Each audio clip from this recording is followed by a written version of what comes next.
বন্ধুরা, আপনাদের ফোন কি যখন তখন হ্যাং করছে? আপনাদের ফোন কি ঠিকঠাক কাজ করছে না? আপনার ফোন কি স্লো চলছে? তাহলে কিন্তু আপনার বুঝে নিতে হবে যে আপনার ফোনের মধ্যে কোনো ভাইরাস অ্যাটাক করেছে। আপনি যদি এটা চেক না করেন তাহলে কিন্তু আপনার ফোনের সমস্যা দীর্ঘদিন কিন্তু বাড়তেই থাকবে। তো এই ভাইরাস আপনার ফোনে অ্যাটাক করেছে কিনা আপনি কিভাবে চেক করবেন আমি এই ভিডিওর মাধ্যমে দেখিয়ে দেবো। তার আগে একটি কথা বলে রাখি, আমার আইডিতে যারা নতুন তারা অবশ্যই আমাকে ফলো করে রাখবেন এবং আমার ইউটিউব থেকে যারা দেখছেন তারা কিন্তু আমাকে সাবস্ক্রাইব করতে ভুলবেন না, কারণ এখানে কিন্তু সর্বত্র নতুন নতুন ভিডিও আপলোড করা হয় যা আপনাদের অনেক কাজে লাগবে। তো চলুন ভিডিওটি শুরু করা যাক। তো বন্ধুরা, অলরেডি আমরা ফোনের স্ক্রিনে চলে আসলাম।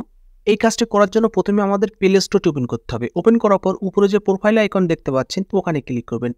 ক্লিক করার পর এই যে প্লে প্রোডাক্ট এই অপশনটিতে ক্লিক করবেন।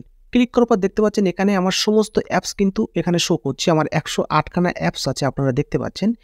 ঠিক আছে, তো আপনি চেক করার জন্য কি করবেন? চেক করার জন্য উপরে দেখতে পাচ্ছেন এই যে স্ক্যান যে অপশনটি আছে, এই স্ক্যান অপশনটিতে ক্লিক করবেন। ক্লিক করার সঙ্গে সঙ্গে কিন্তু আপনার ফোনের স্ক্যানিং শুরু হয়ে যাবে। আপনার ফোনের মধ্যে খুঁজবে কোথাও কোনো ভাইরাস অ্যাটাক করে আছে কিনা।